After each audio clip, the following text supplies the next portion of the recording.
Okay. Good evening to everybody in India, and good morning to folks in the US. So we are ready for our next edition of the Ask a CGN webinar. We have a wonderful topic, finding your voice and carving your path. This is from a wonderful speaker and distinguished alumna from CG 1996, Triple E, Ms. Shobana Radhakrishnan. Shobana is a leader. She leads Google TV engineering. Her experience also includes leadership roles in Roku, Netflix, Symantec, Yahoo, and other startups. She's an advocate for diversity in technology, and she has been a career mentor and advisor for several women for over 20 years. She has a master's degree in computer science from UIUC and a bachelor's in engineering and electrical and electronics engineering from CEG. She grew up in Chennai and now lives in Saratoga, California, with her husband and 2 children. So we have a wonderful speaker. Let's welcome her, and then on to you, Shobana. Please take it away. Thank you. First of all, huge thanks to Karthik and CG Anna and all the organizers for this huge opportunity to connect back with the students of Anna University. After all these years, after 96, I'm participating in a forum with students from Anna University. And so I'm absolutely thrilled to do this, and thank you for letting me be part of your weekend for an hour. And I hope that even though I'll be sharing a lot of thoughts from my experience, I hope we can make this interactive. I'm definitely looking forward to questions, at least at the end. So feel free to speak up and ask questions. Karthik, I'm checking to see if I am presenter. So you should try, yeah. Yeah, I am a presenter. Give me 1 second before I project.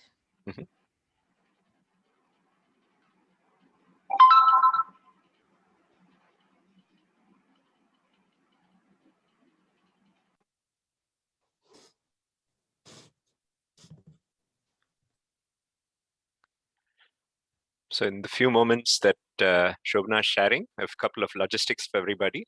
Please mute your if you're not speaking. And the webinar is being recorded for those who were not able to make it. And thank you. And off to you, Shobana. Thank you, Karthik. Could you just confirm verbally that you're able to see the slide? I can't see everyone because I'm projecting.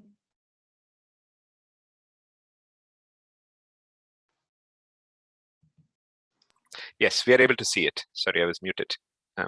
We can see it, Shobana. Okay, great. So first of all, I want to share that everyone here, having landed into our great university, is already off to a great start in your careers. So I want to congratulate everyone for making it to CEG, and also for choosing to pursue technology at what I think is a really, really exciting time.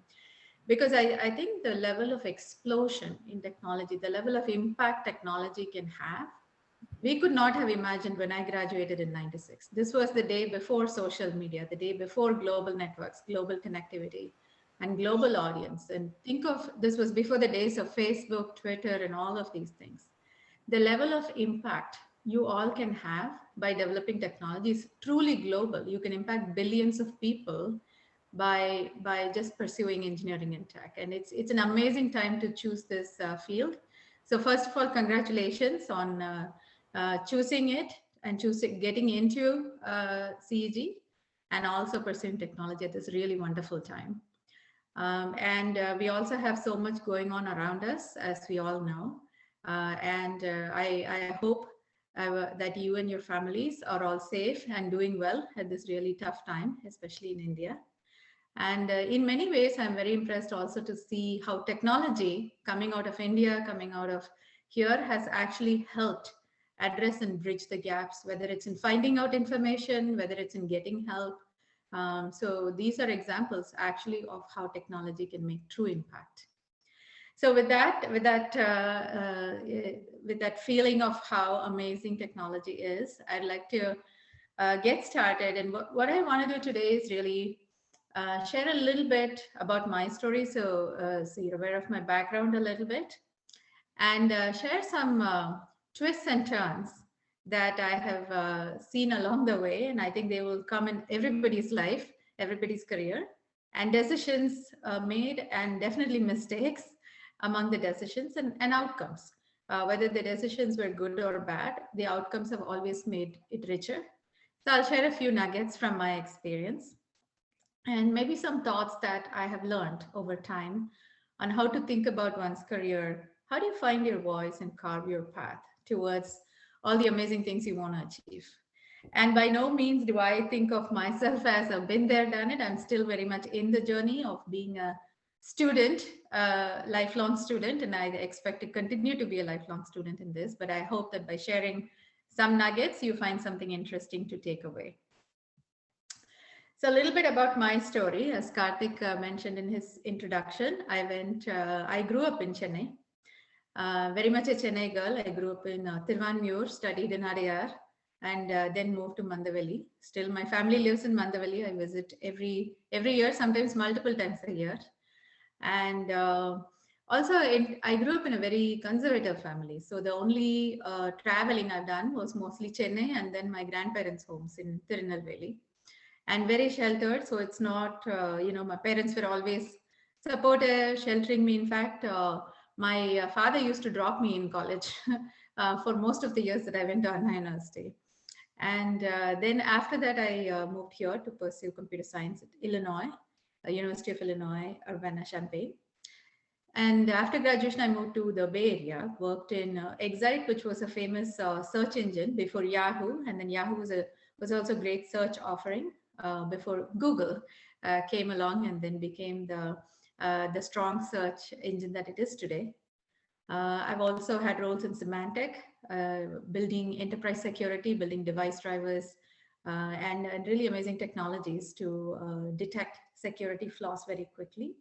Moved to Netflix, ran their video platforms that help with the algorithms and personalization that we all probably experience today. And then worked at a startup, MindFlash. This is an online learning platform which works for large corporate companies like Microsoft are using MindFlash.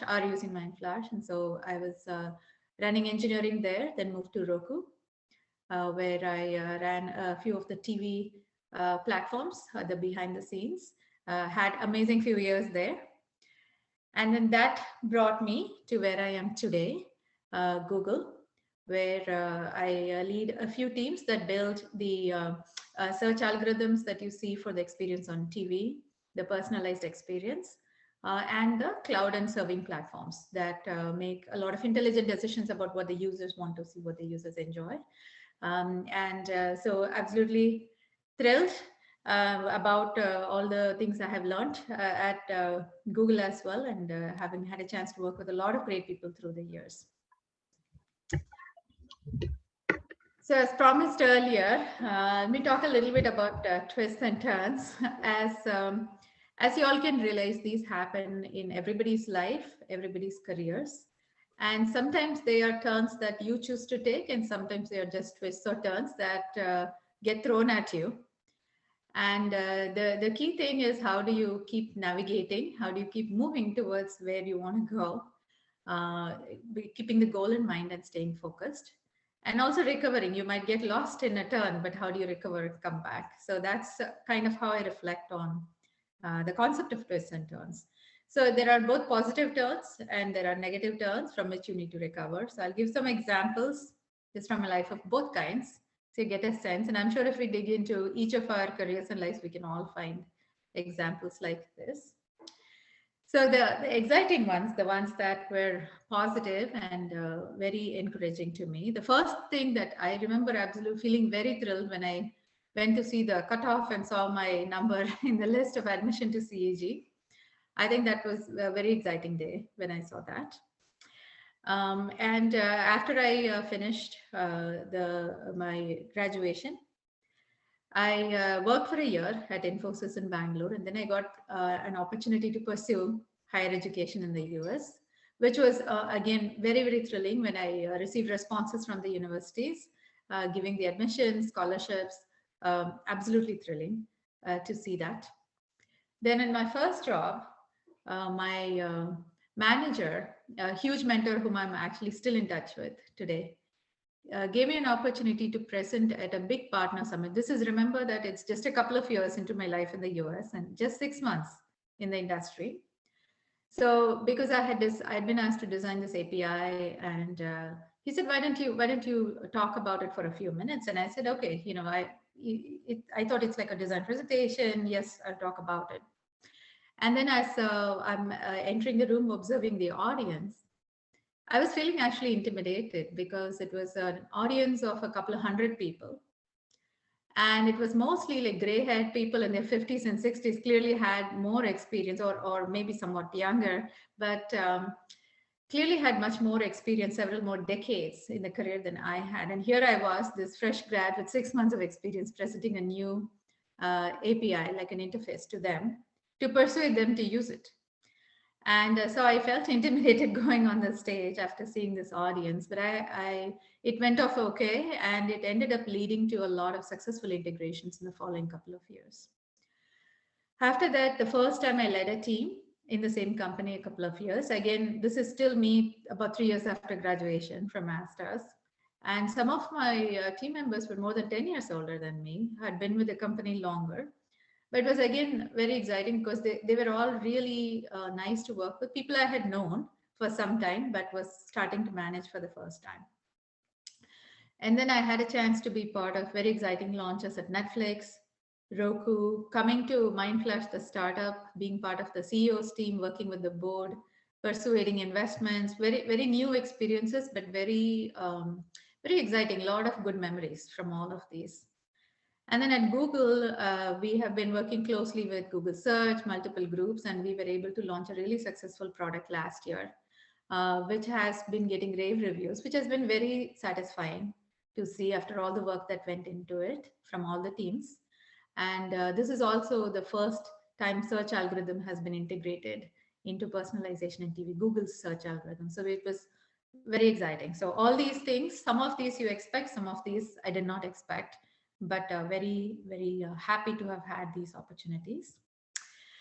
And on the flip side, some examples of challenging twists that both, came out of my action and also life threw at me, or career threw at me. So back in '97, when I was applying for masters, I can still say the dates of my flight and the visa approval because it was a nail-biting few weeks until just about 2 weeks before my flight date. I didn't even know if I would get the visa.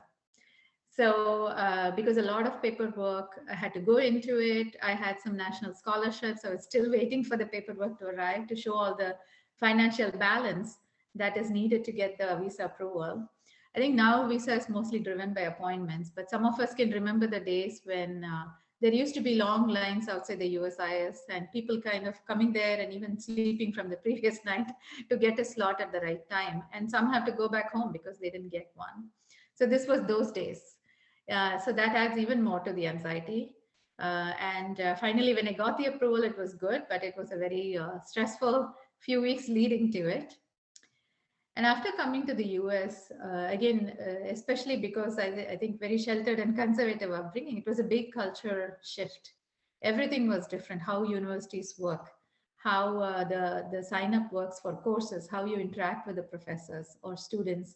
In fact, being in large class sizes of 200 or 300 and not even knowing most of the students you have classes with was very different.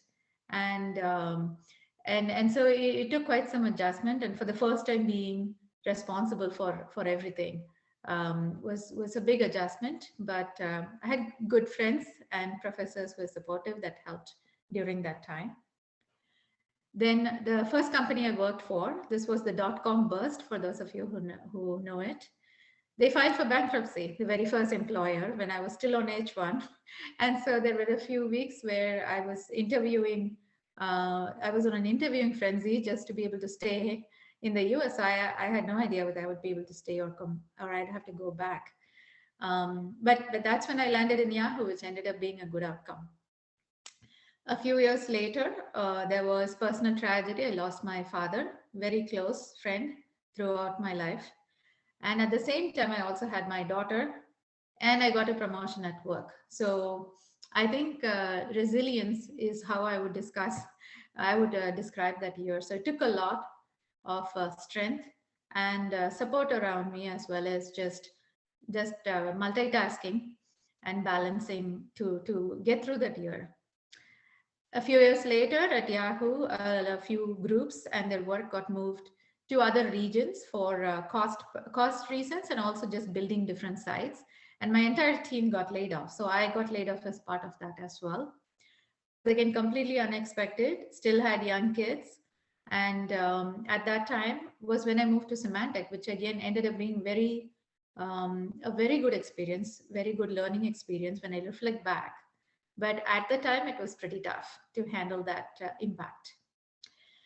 And after that, throughout the years, and some of them I'll share throughout today, there have been multiple smaller twists and turns, like doing bad job switches or making multiple smaller decisions that I later thought, oh, I could have done a better decision. So I'll share some of them during the talk today. I hope this all gave you a few ideas of the kinds of things that have happened in my life, and many different kinds of things that we will all face as we go into our careers and grow in our careers.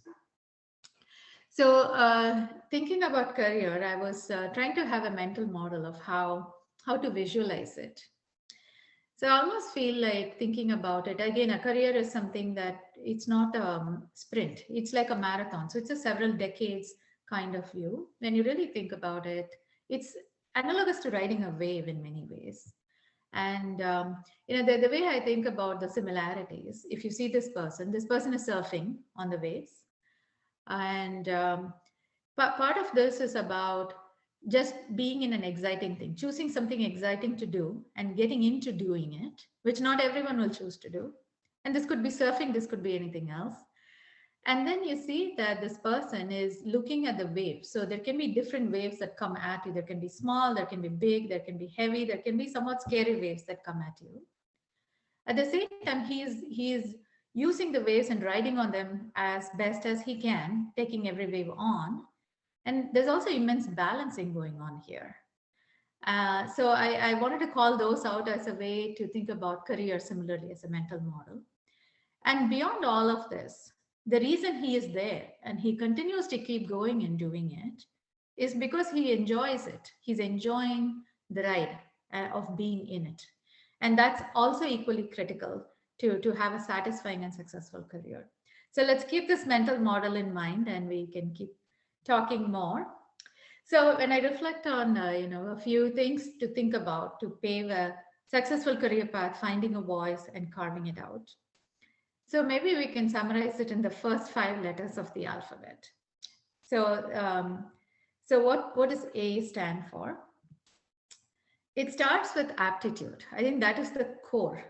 And all of you are at an extremely great institution, which is already going to give a solid technical foundation. And clearly all of you had academic excellence and achievers. You were achievers, which is why you made it in.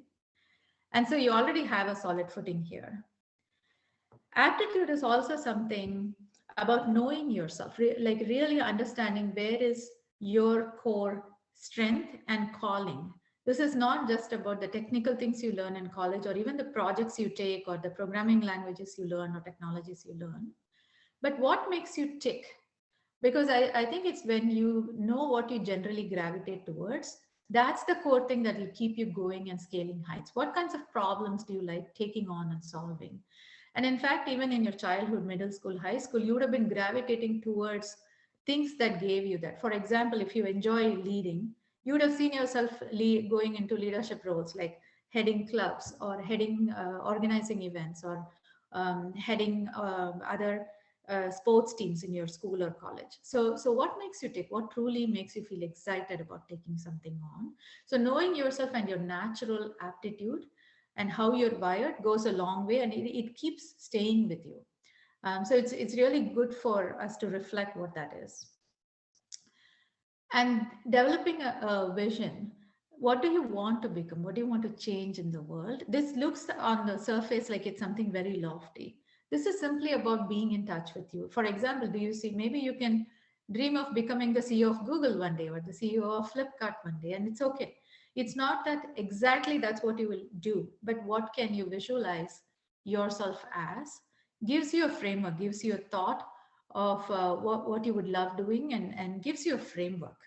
It will not dictate every single step of the way, but it's a good thing to think about. And then building the expertise, constantly building the expertise and passion in technology. I think that this is really important, I feel, not just for engineers, but for everybody, because technology is in all our homes.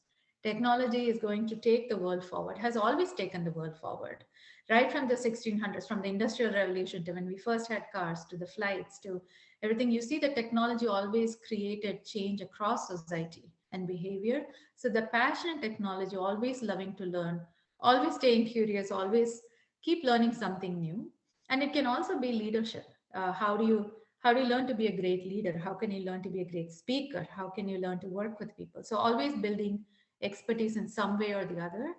It's immensely satisfying, but it's also critical. That's A.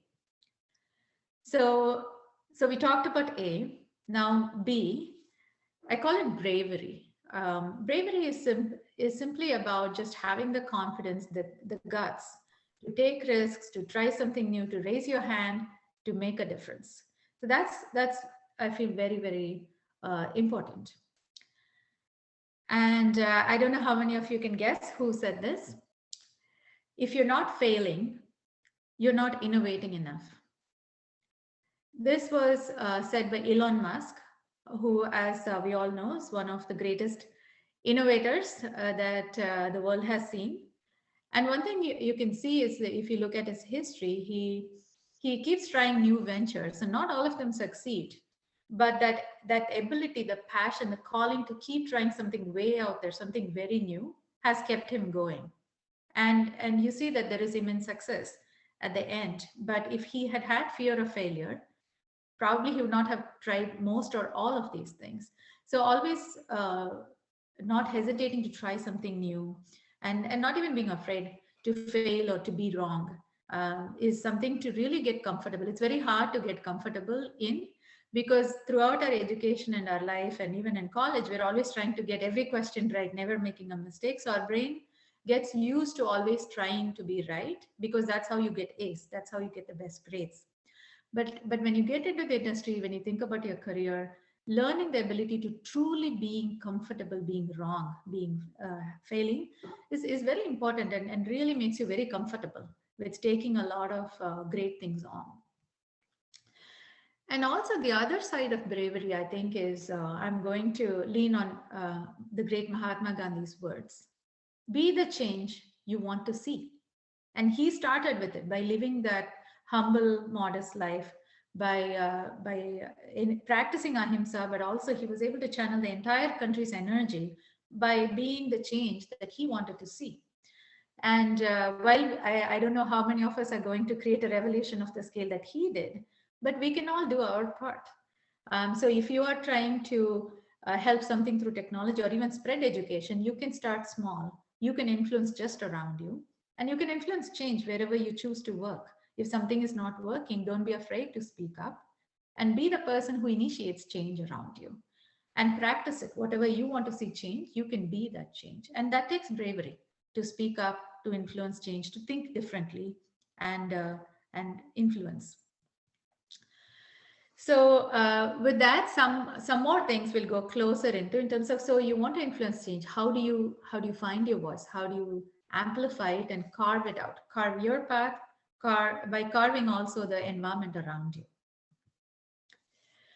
So it's important to move beyond doing. We talked about a few things that enables you to do the doing, the first two letters. How do you become an influencer? And how do you influence change at scale and persuade others on your vision? This can be a design, architecture, it can be anything, but how do you do it? The reason I wanted to spend some time and emphasize this, so I wanted a picture to go with it. I actually think that we should all the time wear a salesperson hat. And you may be thinking, what is she thinking about? We're all engineers. Why would we become salespeople, right? But the thing that I want to emphasize here is we all, again, thanks to our education at CEG, we're all going to be good at technology, come up with great designs. I have no question in my mind that when you graduate, you're ready to do that. Absolutely. But my own learning and my own challenge when I first went into the industry was, how do I present my design? How do I persuade other people to see that what I'm designing or asking for a change in architecture is the best way to go? And I struggled there because for me, it was more of just sharing a lot of technical information and hoping that people will get it, because for me, it was obvious in my mind. Why wouldn't people agree with me? It's obviously better. But it takes understanding the audience, understanding the people around you, their perspective, and how you can persuade them.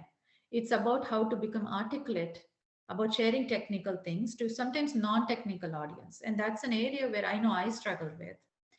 And also, I see a lot of engineering students. That's the big learning for them.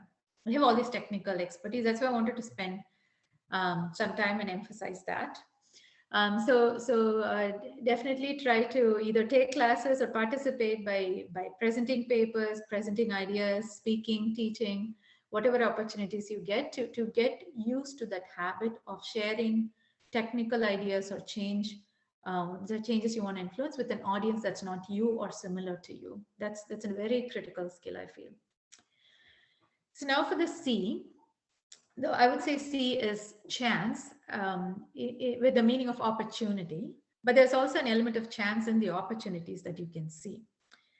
So opportunities that come your way could be the expected ones which you plan for, or unexpected ones. In my example, as I said, the opportunity to speak to that audience, that very experienced audience from multiple partner companies, just 6 months into my job, is something I would have absolutely not expected. And when my manager asked me to do it, I was actually nervous. Am I ready for this? Should I say no? He actually told me, if you're not comfortable, don't worry about it. But somehow the instinct told me I should take the opportunity and do whatever I can. And I'm glad I did that. In some cases, opportunities are expected. For example, I'm sure to get into CEG, all of you have been working hard in 12th and the entrance. So these are opportunities you were hoping for, working towards, and they were expected, and you got it. So the takeaway I have here is be open to opportunities. Even if you have hesitation, take them and keep the door open for opportunities to enter.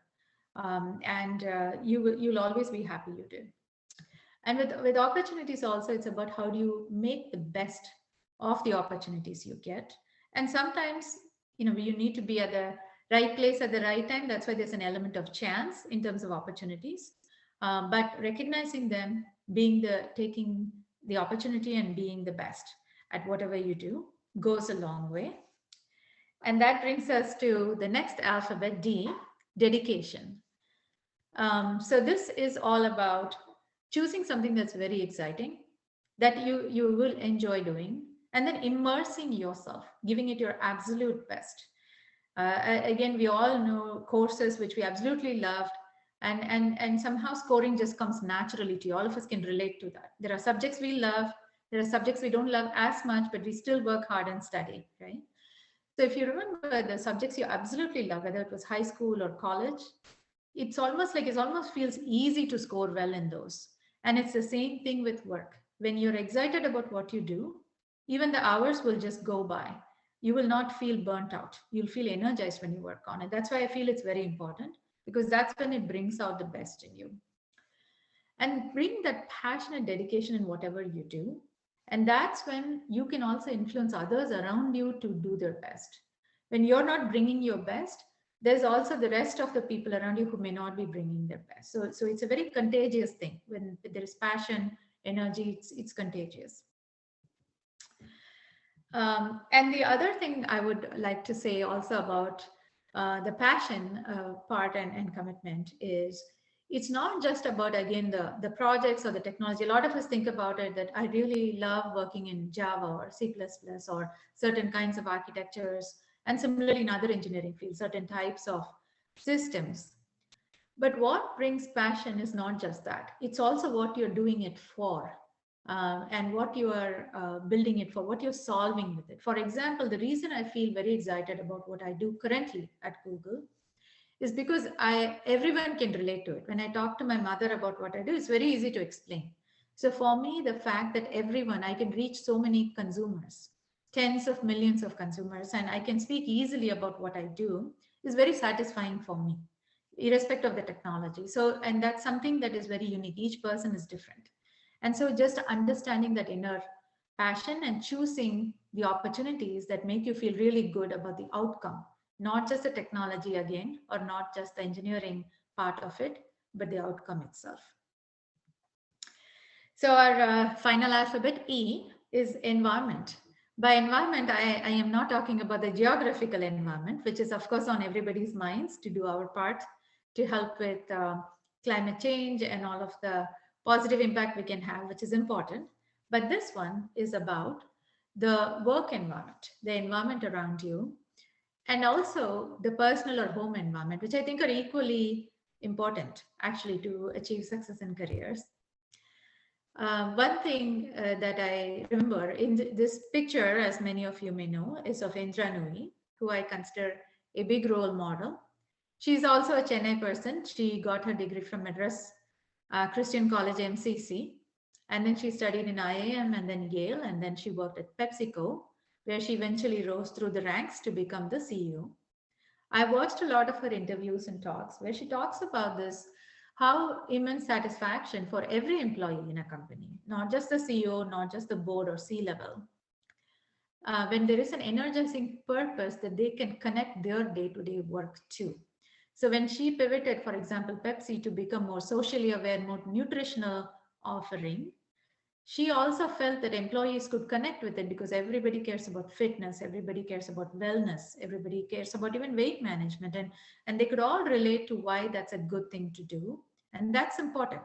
So whenever you choose a job or a company or something to work on, I feel like this is important because I feel throughout the 20 plus years, I can definitely relate to this. So I wanted to just share that as you are standing at the threshold, because many of us don't realize it early on, but this is actually important to feel good, to do your best.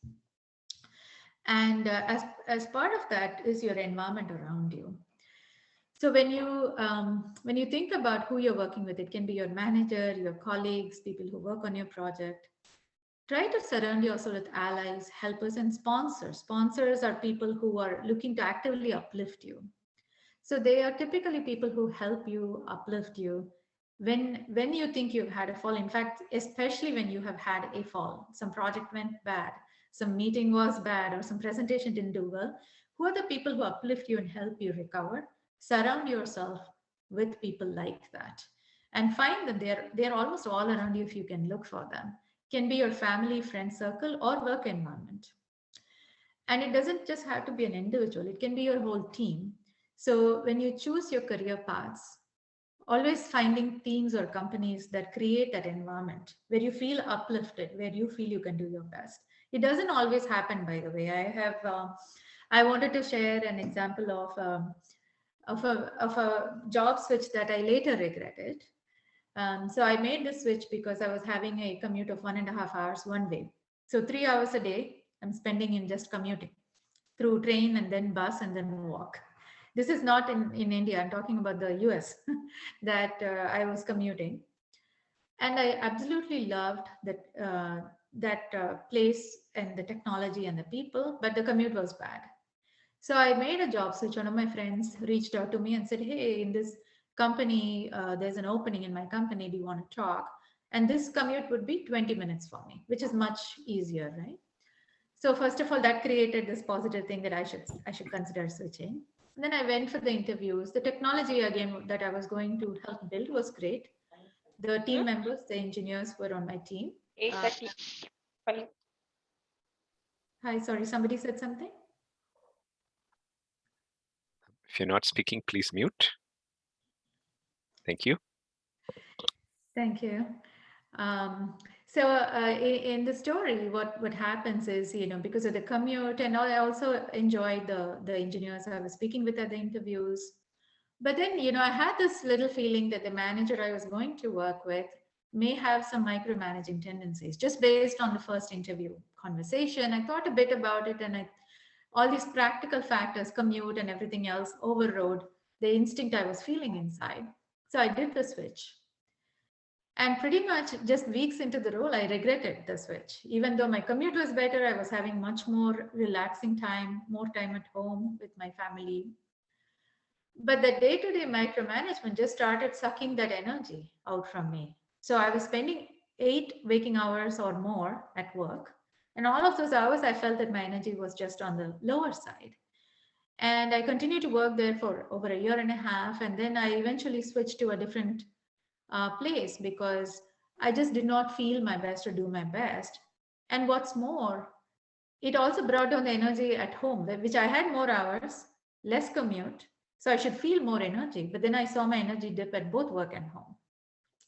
So the reason I'm sharing that example is is that the energy again from within you is going to be the best when you surround yourself with a great environment. So always be aware of that.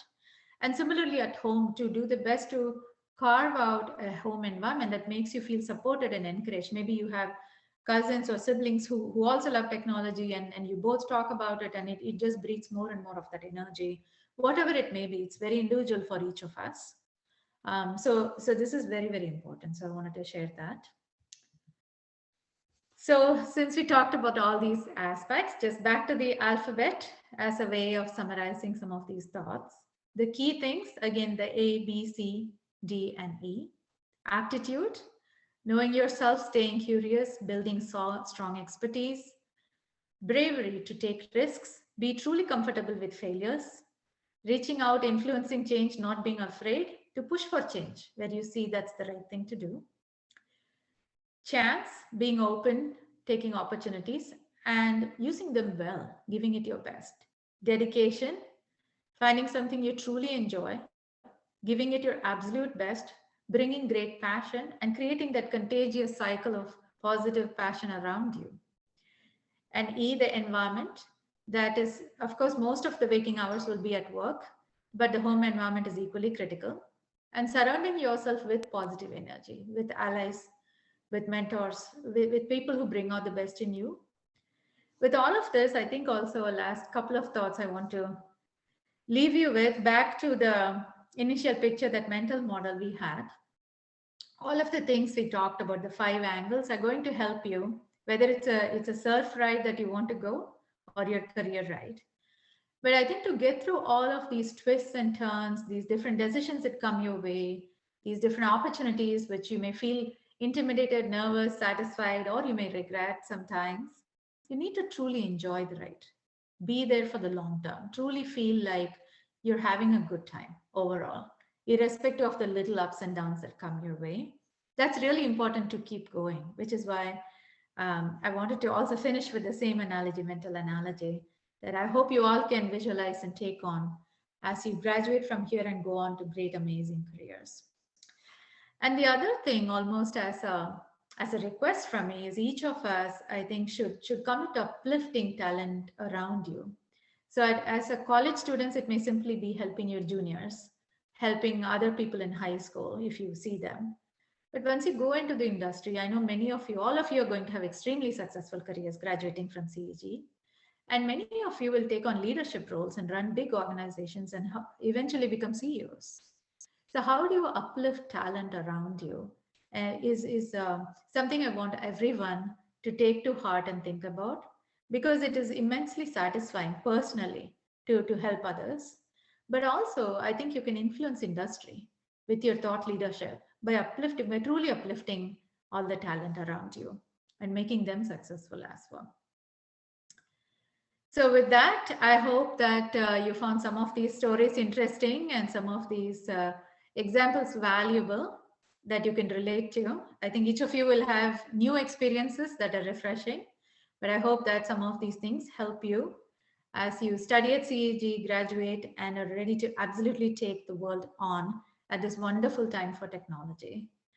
So with that, I want to conclude my planned talk and maybe switch back to questions, or I don't know, Karthik or others, if you want to add any comments, but I would love to answer any questions or hear any thoughts the audience has. Lovely. So much. Thank you so much, Shobana. We will open up for questions. If you have any questions, feel free to ask them here. just unmute your mic and speak. Or if you would like to use the chat, and if you'd like to write your question in, that's fine too. Please feel free. And maybe in the time that students get started, if maybe I can start with a question, maybe starting in your early part of the story about how you transitioned from India to the US. Most of the students here are in that stage. And you mentioned how the family was really conservative, and you had to, I mean, your dad had dropped you every day in CG. So how was that leap possible from such a conservative upbringing to a jump to a new country with no physical support, as you will? How did the family make that transition, and how were you able to convince the family to make that transition?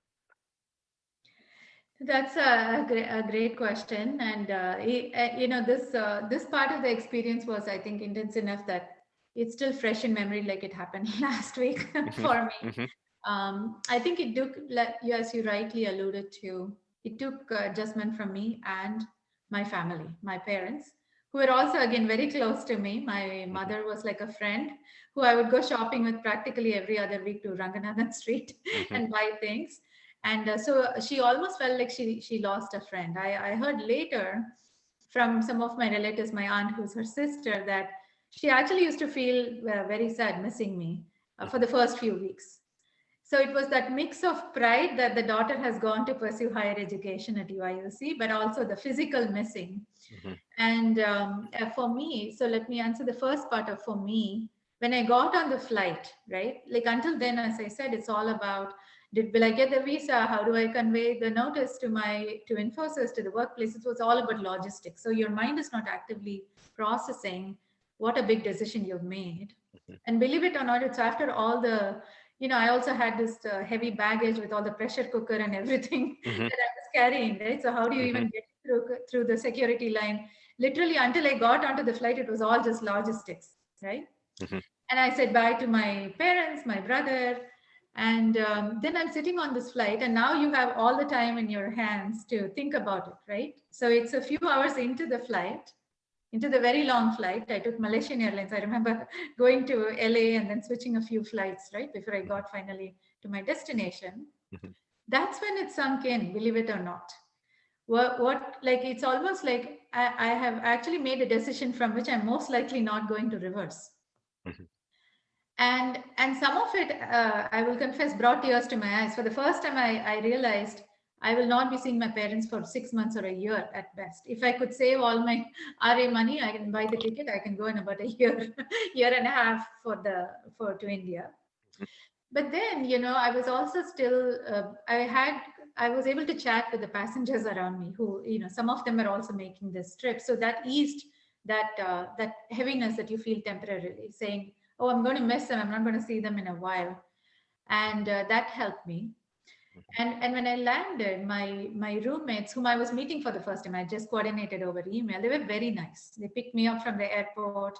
They walked me through all the logistics and walked me through the orientation process. So I think I had good friends who were my roommates who helped ease into this is what students go through when they arrive. And I enrolled in the Indian American Student Association. So I got to see more students over the first week or two, which eased a lot of the load because they'd been there, done it. So they were able to think of the things that I would be experiencing for the first time and calling it out proactively. That helped a lot for me. And then the professors, the advisor I had, and I had chosen areas to work that I was very interested. So going to the lab, working on the research just got me busy. So that's how I think I got eased into the life here.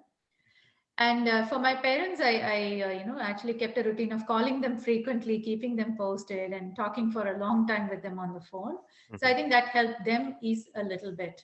And then a year later, I visited them. Then it became a routine. After that, we were used to okay, we'll see her once a year. They got used to it, and I got used to it. So it's a very intense part of the journey. But as a human, you're always resilient. You get used to new things.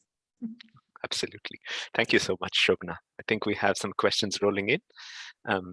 So Jagan is asking, greetings, ma'am. Can you tell me how much your college tag, UIUC, helped you claim your career? I thought you should ask about CEG as well, CEG and UIC. Absolutely. But that's a great question. I mean, to confess, I think it will be just speculation. We don't explicitly get signals from people that, hey, I hired you because of UIUC or CEG. We just assume. So some of this is speculative, to be honest. I think that even landing at Infosys, I'll touch a bit upon that as well. Infosys hires mostly from the top institutions across the country. That was definitely the reputation when I interviewed, and probably it is true today. So CEG is one of the campuses they come early in the fourth year for the 7th semester to hire. So that's a good signal. They don't go to all universities at that time. They are one of the first to arrive at CEG, and CEG is one of the top universities after IITs they go to. So I think that did help. Because if they come early to campus, it means there are more openings that you're interviewing for.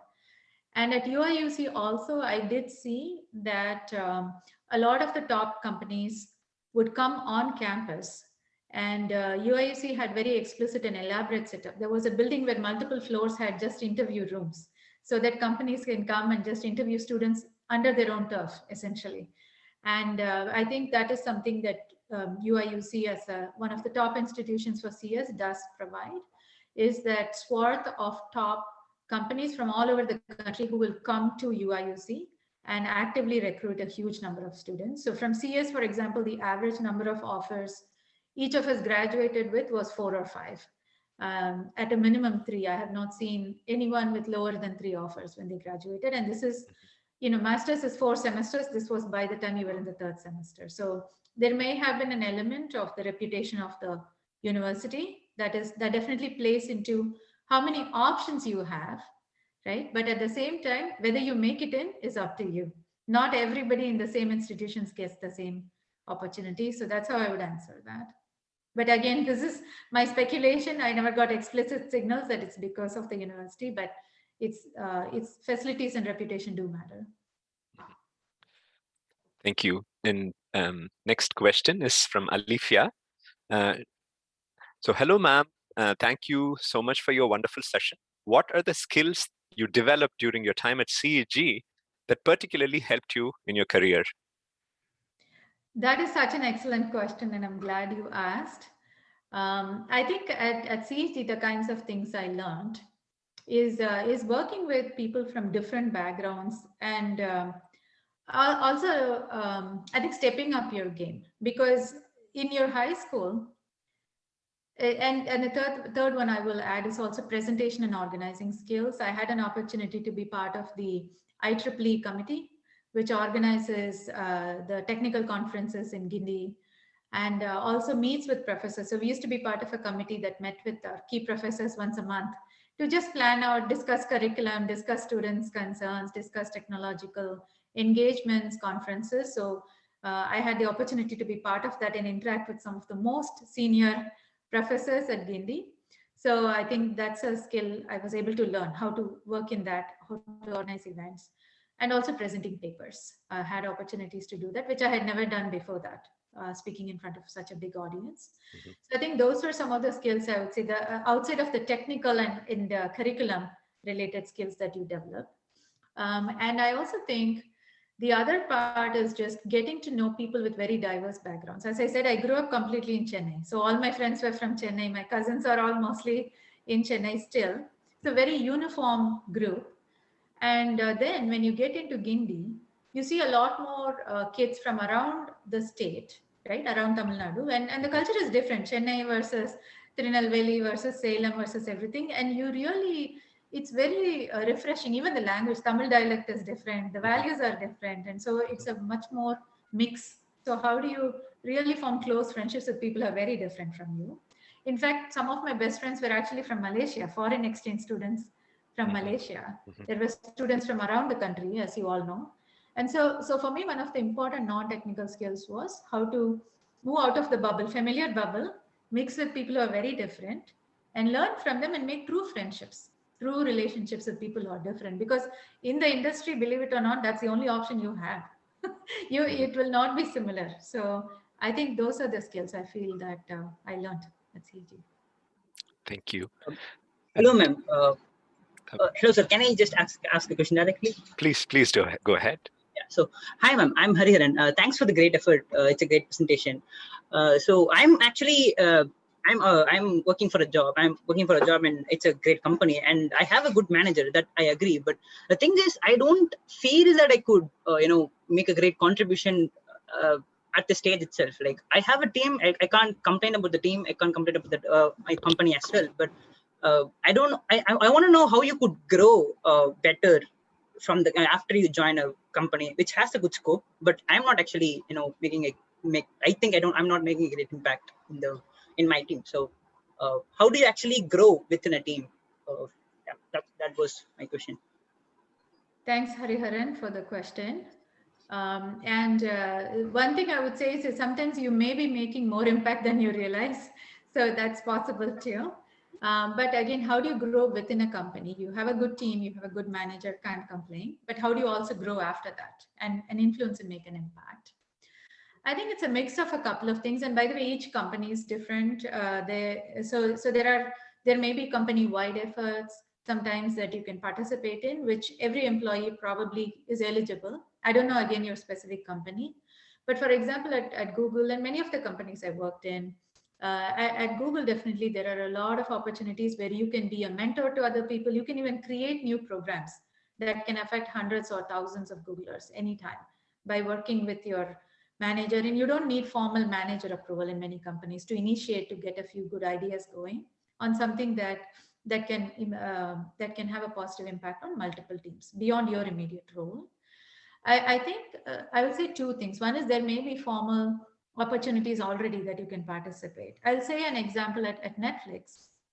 The first, so Netflix used to hold a number of meetups and events on campus, but one thing they did not have is a women in tech or like a women in kind of group. And when I was talking to many employees, both men and women, they felt that women in their teams could benefit from something like that by showcasing their work. So even though this did not exist, I spoke to my manager and a few others to say, would this be of interest? Because it seems like it can help Netflix, it can help the employees. And I was able to find at least a couple of people who were in positions of decision making, who are not my immediate manager, who are interested, right? And then they said, okay, can you take the lead and put it together? Then I'll support you. And so when I found similar minded decision making people, even though it was not my direct role or my manager's role, then the energy started flowing. So sometimes that kind of thing may present yourself. Maybe you want to have an architecture forum, right? So those are ideas that you can come up with. And it may not need your immediate manager or your title to influence it. Maybe you just find some like-minded people who have a voice and talk to them and then get the idea flowing. That's one way to make impact. The other is actually having a conversation with your manager saying, hey, I'm enjoying my current role, but I would like to do more. What are some other opportunities that you think will come my way within your group or in the future, either currently or in the next 6 months? It's totally okay to go and have the conversation with your manager saying, I would like to make more impact. What are some things you can think of? And then you'll be surprised by what comes up in that conversation that may not have been visible to you before. So that's what I would say, those two things. I hope that answered your question. Yes, ma'am. Thank you. Thank you. I would probably talk with my manager. Yeah, thanks. Good luck. Thank you, Hariharan. The next question, I think you partly touched on this about the brand value of UIUC. A paraphrased question there is, in the modern era of MIT OpenCourseWare and online MOOCs, do you think a master's in CS in the US will create a big impact when compared to the online courses? That's a very interesting question. And I think something many people are mulling over because of online school, right? Everybody can get similar learning by sitting where you are. And I would say that I don't have fully formed opinions yet, but I can give you some ideas of how I may think about it. I think the education. So one thing is, the tag, I'll call it the tag, which is I have this university name that I can put on my LinkedIn that I can say I went to. And then there is the actual education you get there because of studying at the university and sometimes being on campus, right? When you're on campus, and we all know this about CEG too, the kinds of activities you can engage in, the kinds of networking you'll do with your professors, with people there, with entrepreneurs who visit the campus is just very different. You won't do it when you're doing it remote, right? That element comes by physically being on campuses. And the level of network access you have by being on campus is very unique to the university. Like the opportunities that CEG has, the different things you can participate in and professors you can talk to is different from some other campus. If you're just doing remote learning, it's that one session, one professor that you'll interact with, and that's the limit of both the education you get and the network. So that's what I would say in terms of physical presence versus remote learning. And I also want to make a point because there were a couple of questions. I want to make a quick point about just does the title of the university being in your resume make that difference? It gives you an initial jump. It gives you that education that comes from being there. But I would say pretty much after the first job or two, it is what you did that becomes your brand. Most people will not be looking at just the university name and making interpretation after that. I want everyone to internalize that because it's about then when you speak about this is what I did, it's not about being, I'll just pick one of the companies I was at. It's not about being at Netflix or at Yahoo or CEG. It's about what I did there, what came out of it, what did I learn there. That's what people will be looking for. So I just wanted to make sure everyone can internalize it because I think when we are in high school or college, we do give a lot of importance to it and we should feel the pride of that. But at the same time, it's what you do and what you bring to the table that will eventually take your career forward. So always be on the lookout for what you're actually learning beyond the title of the university. Thank you. I apologize. I missed a question from Debarun Mitra. So the question is, hi ma'am, you talked about managing teams, having members who are much older and experienced than you. In that kind of situation, how did you gain their trust and respect and be accepted as a leader? Wow, what an excellent question. I remember that, and I still manage people who are older than me. It's happened to be many times after that. Or who have been with the company for longer than me. I may have just joined the company and the person may have been with the company for more than 15 years. They know the culture, they know the processes, they know everything. I actually think it starts with just humility and just being very open about what you don't know and how much you respect them, right? Which should come from the heart again. It should not be because I'm going to manage you, I have to say a few things so you'll work with me. No, it's about truly feeling that humility, saying, wow, this person has so much experience and I hope I can learn from them. I really think you have to go into any relationship, even if they're not older than you should go into relationships with that attitude. And that goes a long way because it shows. And when people see that you bring humility, you respect them, they'll automatically see the good things about you. They'll want to help you grow. And I think that's actually the core thing that I think helped me survive that initial nervousness by just being open and humble and genuinely feeling respect for everyone for what they've accomplished. Thank you. A little bit of a time check here. We are about a minute over, and I don't know the time commitments that you have, Shobana. If there are a few more questions that depending on how much time you have, I'm okay taking them or maybe not. No, I can stay. It's a Saturday morning. Okay. Thank you. Appreciate that. So the next question is from Mohammed SK. So I think this one is similar to the one before. I think you've answered that. It was about do going to higher positions, do they require master's degree? Do you recommend students to study masters? I think you kind of answered that. Another question is about does GPA still matters? In maybe a few words on that one. Sure. And maybe also I'll touch upon a little bit on the previous question. I think there was an angle they asked, which I may not have covered before, which is do you need a master's to get into certain roles? Do you get better opportunities with a master? So just briefly touching upon that as well. I do think, at least my experience, choosing masters made me learn deeper in certain areas than I would have gotten bachelor's. So that was definitely valuable for me. And also remember, I was making the switch from electrical engineering to computer science. So really deeply understanding operating system, how is it implemented, makes me write better code, design better systems, which without the deeper courses that you get with the graduate degree, I would not have been able to bring that mindset. So I do think it makes a difference in terms of the depth you go. In terms of the opportunities, there are some where they say the minimum is masters. In fact, a lot of, for example, Google's research positions, they may even say they need a PhD. So there are opportunities that require masters and PhD.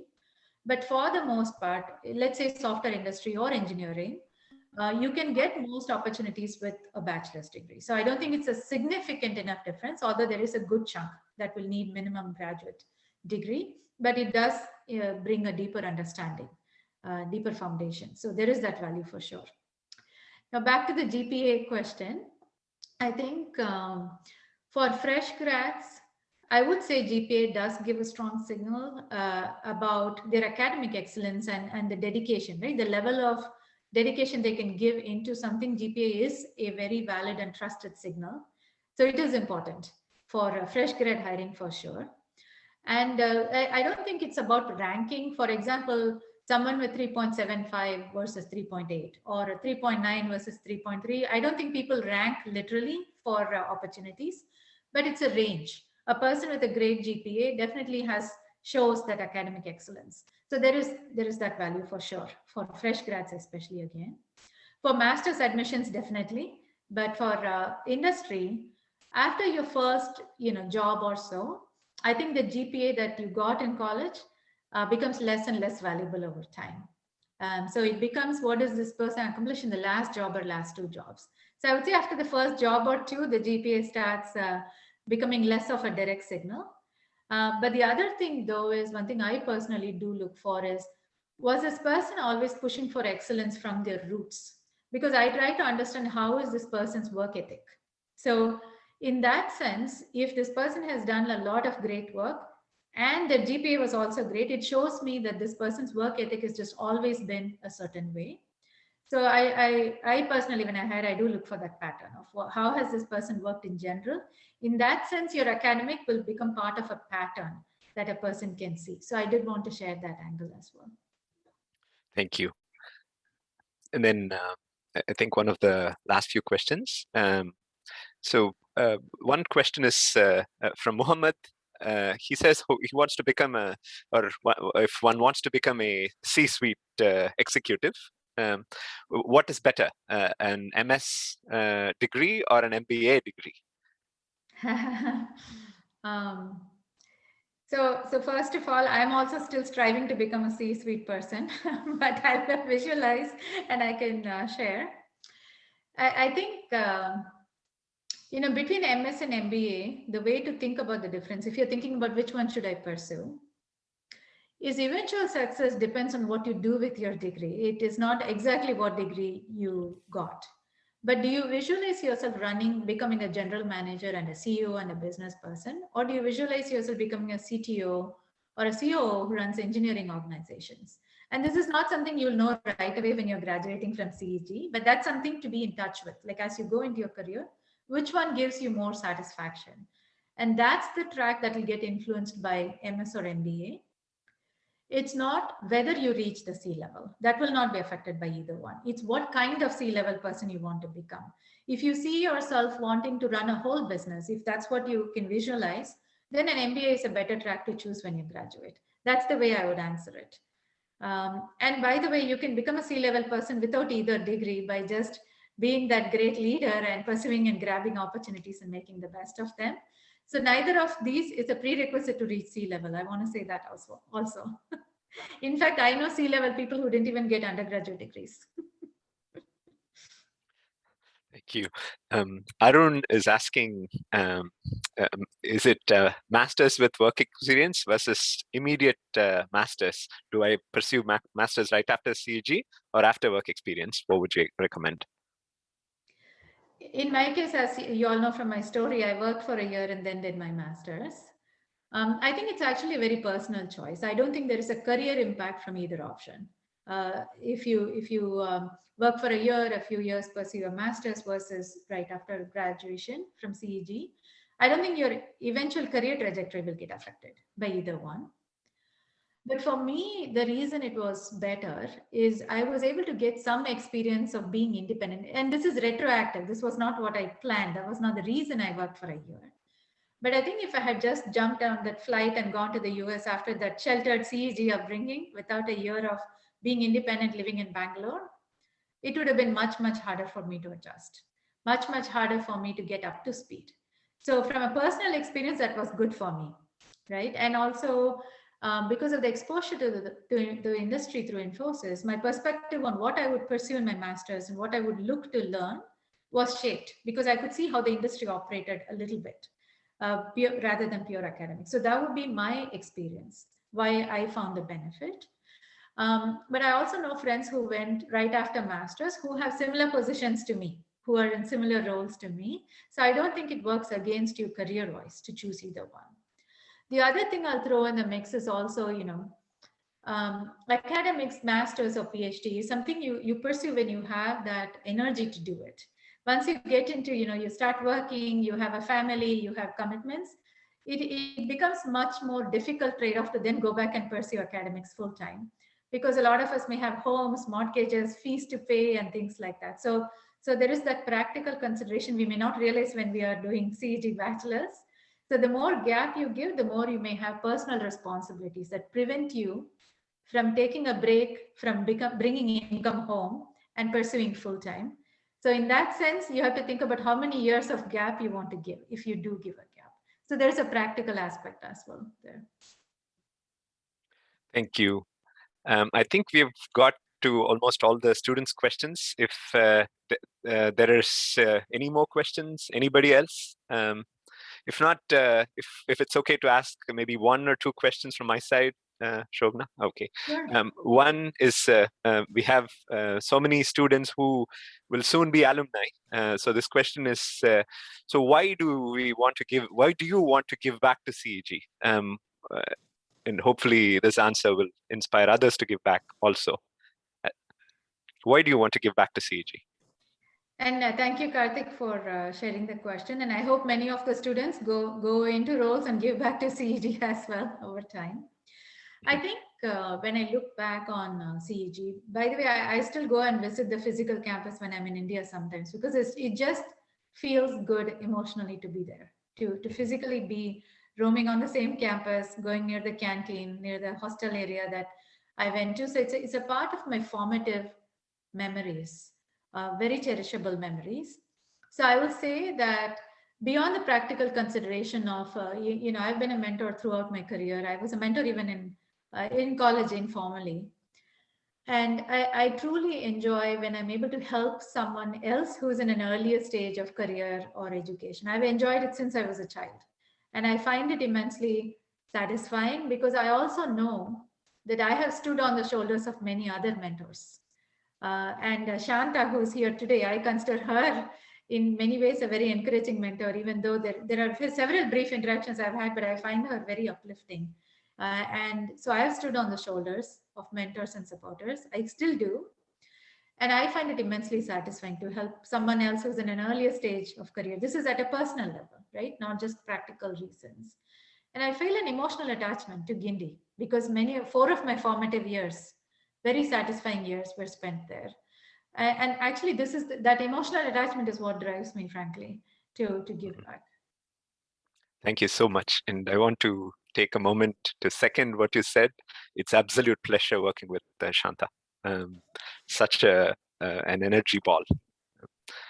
And my final question is on work-life balance. You mentioned you had a child, and then there were in the twists a lot of family responsibilities. How did you achieve such success while managing such family responsibilities? Or do you have any advice for others to do so? This is another really good question, Karthik. Thanks for bringing that up.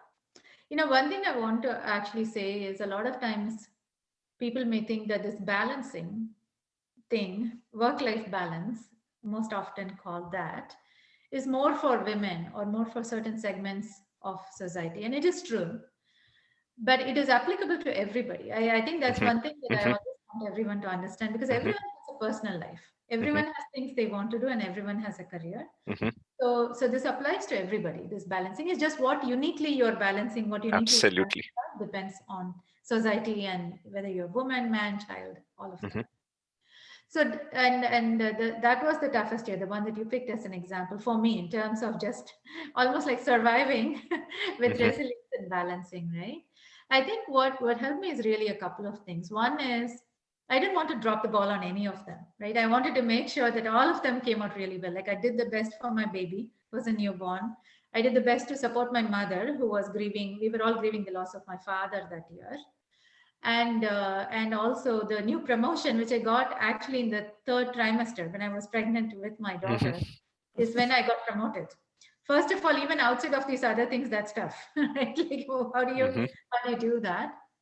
And I think a couple of things. One is I didn't want to let go of any of these. I wanted to do my best to do the best for all of these things. So I actually traveled, for example, with my daughter when she was 2 months old to be there for my mother, for my brother, for everyone to support. And it ended up being a good decision. The flight was tough, right? As everyone who has had a 2-month-old or can imagine having a 2-month-old knows.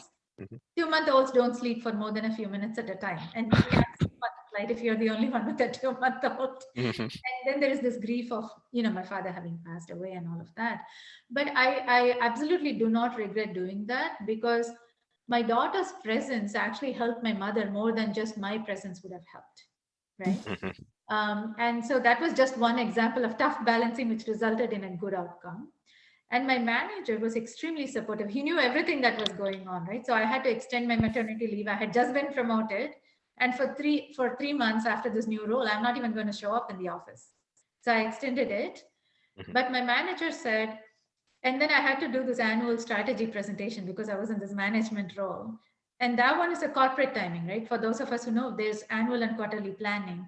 They're not going to push the date because you have a maternity leave. But what he told me was, he did not even, in those days, it's not easy for a woman who's pregnant to be seen as the next upcoming leader, get a promotion and all that. My manager had not even one moment of hesitation that I was the right person for that role, right? So I felt very confident of being supported. And he said, I will work with your schedule. If you could just put together a couple of slides with just your thoughts, I'll build it from there for strategy. But he wanted the vision to come from me. He didn't want to override it. You see what he did there? He gave me the freedom. He said, I want your thoughts and not my thoughts to do it.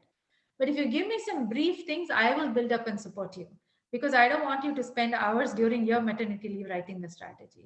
So I want to share that exact example, because it's by surrounding yourself with people like that you get through times like that and then go off to great careers, right? So I will say those two examples. I think that without a manager like that, probably most likely I would have said, you know what, I'll defer the promotion and wait for a year or two or whatever. And who knows if that opportunity would have stayed, right? But he gave me that option, but still said it, I want it to be your vision. I'm not going to override it. So it's these things that help survive that year.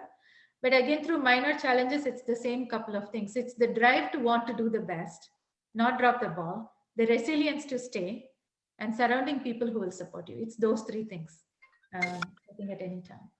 Thank you so much, Shobana. I think we are 15 minutes after, and I think we should let you go. And thank you so much for such a wonderful presentation. And thank you for making the time on the Saturday morning. And I also want to thank Shanta for all the energetic work that she has done for Sigana. And Khalil is here as part of the Ask a CGN mentorship program. So I want to thank Khalil as well. We're all part of a group trying to give back to CG. And most of all, thanks to all the students for asking such wonderful questions and participating. Tell your friends about the webinars. We would love to see more of you attend them as we offer them. This is for you. So thank you. Thank you so much. Thank you, Karthik, for the tremendous job hosting. Thanks to Shanta, Khalil, and everyone who organized it and connected me with Karthik. And also, congratulations again to all the students who have made it to CEG, and good luck on getting tremendous careers forward. Thank you so much, Shobana. This was the most inspiring talk I've heard in a while. So thank you so much. Thank you, Shanta, for the kind words. Thank you. Bye. Bye-bye. Bye-bye. Thank you, Karthik. Thank you.